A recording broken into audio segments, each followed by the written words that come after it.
commercial vehicles. Details of the scheme will be separately shared by the ministry. Vaccines. খণ্ডক হাতত অৰ্পণ কৰিবৰ কাৰণে বা যিবোৰ ৰাজহুৱা খণ্ডৰ যিবোৰ উদ্যোগ আছে বা যিবোৰ অনুষ্ঠান আছে এইবোৰ ব্যক্তিগত খণ্ডৰ হাতত অৰ্পণ কৰিবৰ কাৰণে তেওঁলোকে চিন্তা চৰ্চা কৰিছে। আমি মানে ধৰিব পৰা নাই এখন তেওঁলোকে কামৰ খতিয়ান দিছে নে পৰৱৰ্তী দিনৰ। নমস্কাৰ, আপোনালোকে চাই আছে নিউজ টাইম আসাম 24। তো এইখিনিতে এটা ৰাজ্যৰ আৰু লগতে সমগ্ৰ ভাৰতবৰ্ষৰ এক প্ৰতিচ্ছবি দাঙি ধৰিবলৈ চেষ্টা কৰিম। তো প্ৰতিচ্ছবি কেনেকুৱা ধৰণৰ হ'ব, আজি কেন্দ্ৰীয়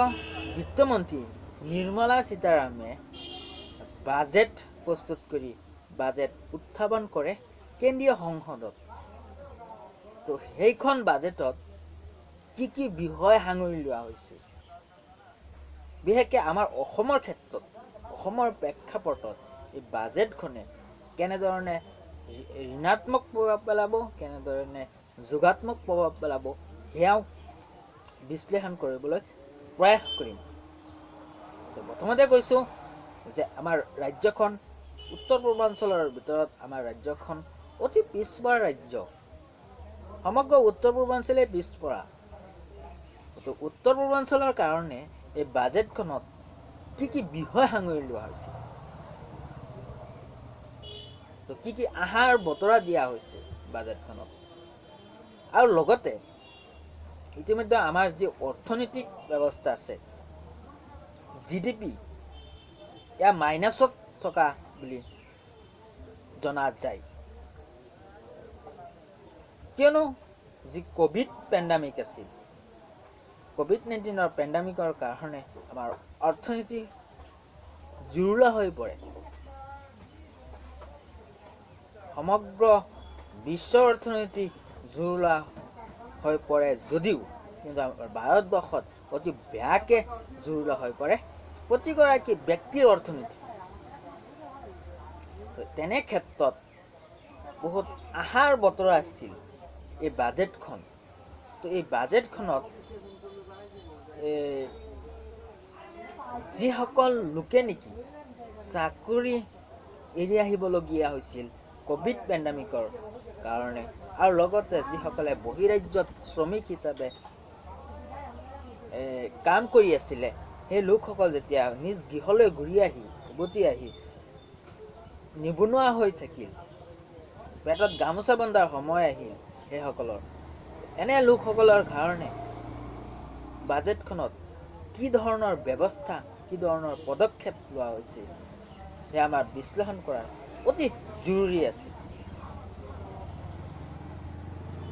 নিৰ্মলা সীতাৰামনে উল্লেখ কৰে যে অসমৰ কাৰণে NH নেশ্যনেল হাইৱে 19,000 কোটি টকা ধাৰ্য কৰা হৈছে, আৰু সেই লক্ষ্য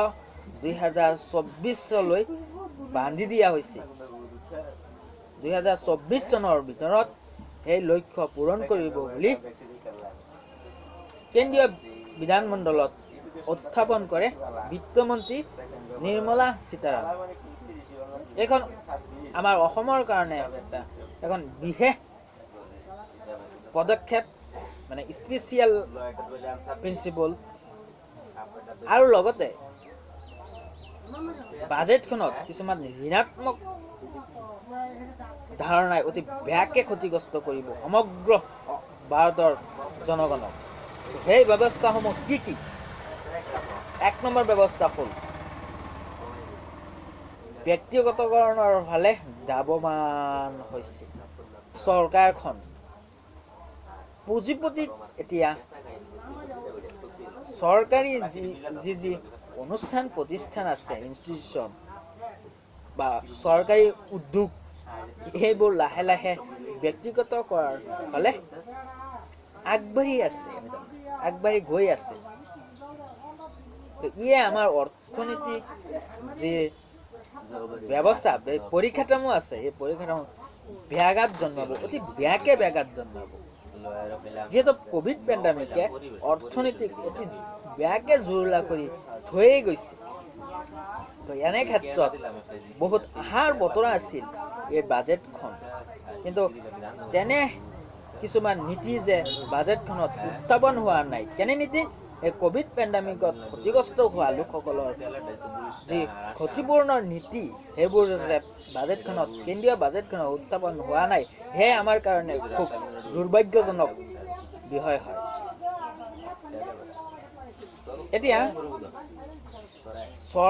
এতিয়া চৰকাৰী বা ৰাজহুৱা খণ্ডৰ বিভিন্ন ধৰণৰ অনুষ্ঠান প্ৰতিষ্ঠান উদ্যোগ এতিয়া ব্যক্তিগত কৰাৰ কাৰণে যুঁজ চলাই আছে কেন্দ্ৰীয় চৰকাৰে এই বাজেটখনত সেয়া প্ৰতিফলিত হৈছে ইয়াৰ পূৰ্বেও চৰকাৰৰ যি বৈশিষ্ট্য আছে সেই বৈশিষ্ট্য ধৰা পৰিছে যে চৰকাৰী ইতিমধ্যে প্ৰাইভেটাইজেশ্যন হৈ গৈছে তো বিশেষকৈ আমাৰ অসমখনত অইল কৰ্পৰেশ্যনৰ কথাই কওক বা বিমানবন্দৰ যি আছে গুৱাহাটীৰ লোকপ্ৰিয় গোপীনাথ বৰদলৈ বিমানবন্দৰ আদানীক গতাই দিয়া হ'ল পুঁজিপতি আদানী মানে কি চৰকাৰৰ এতিয়া অৰ্থ সংগ্ৰহৰ অজুহাতত এইবোৰ গতাই দি আছে লাহে লাহে পুঁজিপতি শ্ৰেণীক সন্তুষ্ট কৰি ৰাখিবলৈ এইবোৰ পন্থা হাতত লৈছে এয়া আমাৰ কাৰণে খুবেই দুৰ্ভাগ্যজনক কথা কিয়নো এখন বিমানবন্দৰ চৰকাৰে চলাবলৈ চৰকাৰৰ সিমান সামৰ্থ্য নাইনে বা কাগজ কল বিশেষকৈ আমাৰ অসমৰ প্ৰেক্ষাপটত কাগজ কল চলোৱা সামৰ্থ্য চৰকাৰৰ নাইনে এইবোৰ ব্যক্তিগত খণ্ডক এৰি দিয়া মানে কি বুজায় যে আমিতো আমেৰিকাৰ দৰে বা পশ্চিমীয়া দেশসমূহৰ দৰে উন্নত ৰাষ্ট্ৰৰ শাৰীত স্থান পোৱা নাই আমি তৃতীয় বিশ্বৰ ৰাষ্ট্ৰ অৰ্থনৈতিকভাৱে আমি বহুত জুৰুলা তো সিদিনা আমাৰ ৰাষ্ট্ৰখন স্বাধীনতা পায় এনেকুৱা ৰাষ্ট্ৰৰ কাৰণে উন্নয়নমূলক তথা যে আত্মনিৰ্ভৰশীল ভাৰত গঢ়ি উঠা তেনে এক দিশবোৰ বাজেটত উত্থাপন হোৱাটো উচিত আছিল বুলি ন্যায্য আছিল বুলি বহুতে ক'ব খোজে তো ব্যক্তিগতকৰণ আমেৰিকাৰ দৰে ৰাষ্ট্ৰসমূহত হওক লাগিলে বিশেষ একো সমস্যা নহ'ব কিন্তু আমাৰ ভাৰতবৰ্ষ বিশেষকৈ উত্তৰ পূৰ্বাঞ্চলৰ অসমখনত ব্যক্তিগতকৰণৰ কথাই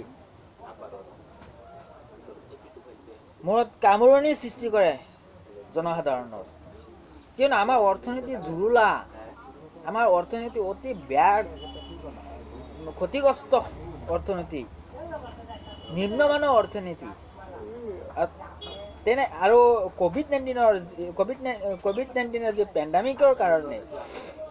ভয়াৱহতাৰ কাৰণে অৰ্থনৈতিক ব্যৱস্থা সেই আগৰ পৰা আৰু বহুত ধৰণে নিম্নমানৰ হৈ পৰা যেন লাগে এনে এক স্থলত চৰকাৰৰ এতিয়া